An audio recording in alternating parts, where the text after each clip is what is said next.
আজকে আমরা অবজেক্ট শিখব। তো অবজেক্ট শেখার আগে জেনে নিই যে আসলে অবজেক্ট কী। আসলে অবজেক্ট হলো একটা কমপ্লেক্স ডাটা স্ট্রাকচার যার ভিতরে আপনি 5 ধরনের ডাটা রাখতে পারবেন। তো সেগুলো হলো স্ট্রিং এবং সেটার ধরন হলো, প্রথমটা হলো স্ট্রিং এবং সেটার ধরন হলো এরকম। দ্বিতীয় হলো নিউমেরিক, যেটা হলো এরকম। এবং তারপর হলো বুলিয়ান, যেটা হলো ট্রু অথবা ফলস হবে। অ্যান্ড দেন চতুর্থ হলো আনডিফাইন্ড, অর্থাৎ যেটা ডিফাইন করা নেই। এবং সর্বশেষ হলো নাল। তো এই 5 ধরনের ডাটা আপনি রাখতে পারবেন অবজেক্টের ভিতরে। তো একটা আমি অবজেক্ট তৈরি করি।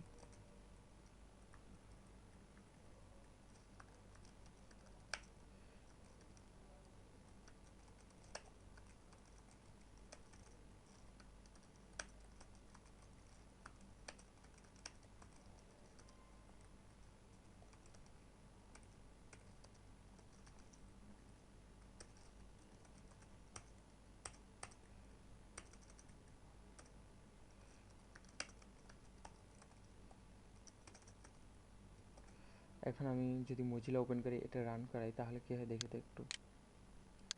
আমি রিফ্রেশ দিলাম। এখন আমি কিবোর্ড থেকে F12 প্রেস করি কনসোল আনার জন্য। তো এখানে আপনার হয়তো বা HTML অথবা CSS দেওয়া থাকতে পারে, আপনি কনসোলে নিয়ে আসবেন এটা। তো কনসোলে আনার পরে এখানে আপনি দিন যে টাইপ অফ, যা টাইপটা দেখার জন্য হ্যালো। এখন এন্টার দিন। দেখেন এটা হলো একটা অবজেক্ট। তো আমি একটা এখানে অবজেক্ট তৈরি করলাম। তো আসলে অবজেক্টের ভিতর কী থাকে, অবজেক্টের ভিতরে থাকে কিছু প্রপার্টি এবং কিছু মেথড। তো আসলে ভেরিয়েবলকে প্রপার্টি বলা হয় এবং ফাংশনকে মেথড বলা হয়। তো এখন আমি এই অবজেক্টে একটা প্রপার্টি তৈরি করব। তার জন্য আমাকে প্রথমে অবজেক্টটাকে কল করতে হবে। এখানে অবজেক্টের নাম, তারপরে আমি যেই নামে আসলে প্রপার্টিটা নিতে চাচ্ছি সেই নামটা এখানে আমি দিলাম নেম। এই নামে প্রপার্টিটা নিতে চাচ্ছি এবং আমার ভ্যালুটা দিলাম এটা। তো এখন যদি আমি এটাকে কল করি, আমার এই ভ্যালুটা দেখাবে। অর্থাৎ আমি এই ডিক্লেয়ার করলাম এই অবজেক্টের ভিতরে এই প্রপার্টিটা নিলাম এবং তার ভ্যালু দিলাম এটা। তো এখানে এই একভাবে ডিক্লেয়ার করা যায়। আর একভাবে হলো আপনি প্রথমে অবজেক্টের নামটা লিখেন, ইজিক্যাল সাইন দিয়ে আপনার প্রপার্টির নামটা লিখে ক্লোন দিয়ে, যদি স্ট্রিং টাইপ হয় তাহলে এরকম কোটেশনের ভিতরে আপনার ভ্যালুটা দিবেন। তো এরকম এখানে আপনি মাল্টিপল ভ্যালু নিতে চাইলে এরকম করে দিতে পারেন, কমা দিয়ে অ্যাড্রেস, তারপরে এরকম করে ডিক্লেয়ার করতে পারেন। তো এখানে আমি দুইভাবে করে দেখালাম যে কীভাবে আপনি প্রপার্টি তৈরি করবেন কোনো অবজেক্টের। তো একটা হলো এরকম, একটা হলো ব্র্যাকেটের মাধ্যমে, একটা ব্র্যাকেট নোটেশন, একটা হলো ডট নোটেশন। তো কীভাবে এই ব্র্যাকেট অথবা ডট দিয়ে অ্যাক্সেস করা যায় সেটাও দেখবো। তো আমি এই টিউটোরিয়ালে শুধু দেখাবো যে এই ডট নোটেশন, এটা দেখাবো যে এই ডট দিয়ে আপনি কীভাবে অ্যাক্সেস করতে পারবেন, অর্থাৎ ডাটাগুলো কীভাবে শো করাতে পারবেন। তো দুইভাবে করা যায় সেটা আমি দেখাচ্ছি যে কীভাবে করা যায়।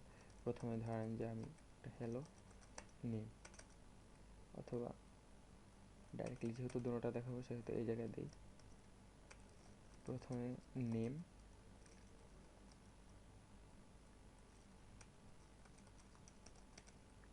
তারপরে দিলাম অ্যাড্রেস।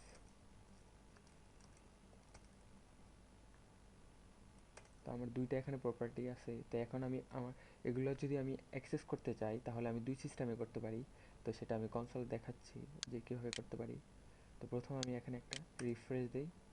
দেন অ্যাক্সেস করার জন্য আমি যেই দুই সিস্টেমের যেটাতেই আমি অ্যাক্সেস করতে যাই না কেন, এখানে দেখেন যে প্রথমে আমার অবজেক্টের নামটা লিখতে হবে। তারপরে হলো প্রথম সিস্টেম হলো ডট নোটেশন, অর্থাৎ ডটের মাধ্যমে, এবং দ্বিতীয়টা হলো ব্র্যাকেটের মাধ্যমে। তো আমি এখানে দেখাচ্ছি প্রথম হলো আমার অবজেক্টের নামটা। দেন আমি যদি ডট দিয়ে করতে চাই অ্যাক্সেস তাহলে ডট দিলাম, এটাকে বলা হয় ডট নোটেশন। আমি যদি অ্যাড্রেস দেখতে চাই তাহলে আমি অ্যাড্রেসটা লিখবো এখানে, যে অ্যাড্রেস, আর প্রপার্টির নামটা লিখবো এখানে, লিখে এন্টার দেবো। এই দেখেন এটা চলে আসছে, যে অ্যাড্রেসের যে ভ্যালুটা সেটা এখানে আসছে। তো এখন আমি যদি এটাকে আমি ব্র্যাকেটের মাধ্যমে অ্যাক্সেস করতে চাই তাহলে প্রথমে অবজেক্টের নাম লিখে তারপরে ব্র্যাকেট দিতে হবে। দেন কোটেশনের ভিতরে লিখতে হবে আমার অ্যাড্রেস। এই যে দেখেন এখানে দেখাচ্ছে। তা এই দুইভাবে অ্যাক্সেস করা যায়, একটা হলো ডট, একটা হলো ব্র্যাকেট। দুইটা ভিতরে আমি এখন দেখাবো যে ডট ডট দিয়ে কীভাবে অ্যাক্সেস করতে পারবে। সো এখানে এগুলো সরাই দিই। এইখানে আমি একটা প্রপার্টি নিলাম নেম নামে এবং সেটার ভিতরে নেম রাখলাম। তো এখন আমি যদি hello ডট নেম এটা কল করি তাহলে এখানে কি দেখাবে, এটার অ্যান্সার কি হবে বা এটার আউটপুট কি হবে একটু বলেন তো। এটা কি আউটপুট এটা হবে নাকি আনডিফাইন হবে? আপনি ভিডিওটা এই জায়গায় পজ করেন, পজ করে এটার অ্যান্সারটা বের করার চেষ্টা করেন। যদি পারেন ভালো, না পারলেও কোনো সমস্যা নেই। তো আসলে এটা হবে, এটা শো করবে। তো দেখি আমরা যদি এখন এই প্রপার্টির যে ভ্যালু আছে এটা যদি আমি একটা নতুন একটা ভেরিয়েবলে এটা যদি স্টোর করি বা অ্যাসাইন করি, তারপরে যদি আমি কল করি দেখি তারপরে কি হয়। var এখন আমি যদি এটা নিকনেম একটা ভেরিয়েবলের ভিতরে রাখি hello ডট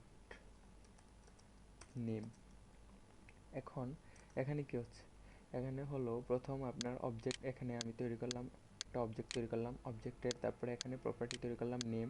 তো তার ভ্যালু হলো এটা। তো আমি সেই ভ্যালুটাকে আবার একটা ভেরিয়েবলের ভিতরে স্টোর করলাম। তো এখানে এটা হবে কি, এটার ভ্যালু হলো এটা এবং সেটা অবশ্যই স্ট্রিং। তো এখানে এটা হওয়ার পর এখন অবশ্যই আমি যখন নিকনেম কল করব তো এটা কি হবে, অ্যান্সার নিকনেমের আউটপুট কি হবে এটা বলেন তো। তো এটা আসলে এটা এই রেজাল্টটাই দেখাবে এটা। তো তারপরে এবার দেখেন কি হয়। সরি,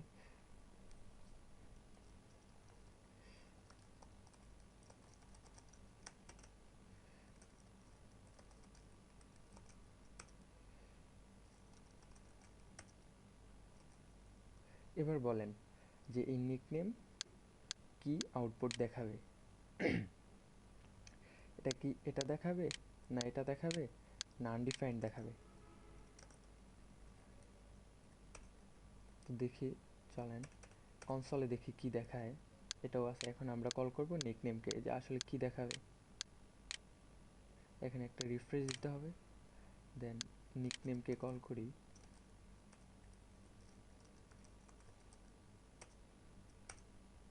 দেখেন আগের আগের যে ভ্যালুটা আছে সেটা দেখাচ্ছে। এটার কারণ হলো এখানে আমরা যখন এই অবজেক্টের যে প্রপার্টি তৈরি করেছিলাম এবং সেটার ভ্যালু এটা এখানে অ্যাসাইন হয়ে গেছে, তার মানে এখানে এটা আর কোনো দরকার নেই। এইটুকু পর্যন্ত যখন এক্সিকিউট হবে তখন এটার মান থাকবে এটা। তারপরে আপনি এখন এই প্রপার্টির মান যত চেঞ্জ করেন কোনো সমস্যা নেই। এখানে আপনি এই স্ট্রিংয়ের জায়গায় যদি আপনি নাম্বার দেন অথবা অন্য কোনো ডাটা টাইপও দেন তাতেও কোনো সমস্যা হবে না। এটার ভিতরে আপনার এই নিকনেমের ভ্যালু অলওয়েজ এটাই থাকবে যতক্ষণ না পর্যন্ত আপনি এটা চেঞ্জ করেন, কারণ এটার আগের যেই মানটা আছে সেটা আসলে এটাই। তো এটা আপনি যদি চেঞ্জ করেন তাহলে এটা চেঞ্জ হবে, অথবা এরপরে আপনি পুরো আপনার কোডের ভিতরে যতবারই নিকনেমকে কল করবেন ততবারই সে এটা শো করবে। এটা কোনো ব্যাপার না যে আপনি এটা যতবার চেঞ্জ করেন কোনো সমস্যা হবে না এটাতে। তো এটাই ছিল। তো এখন আমরা দেখি যে এখানে তো দেওয়া আছে যে হ্যালো ডট নেম। এখন যদি আমি কল করি যে হ্যালো ডট এইস, তাহলে কি শো করবে এখন বলেন তো।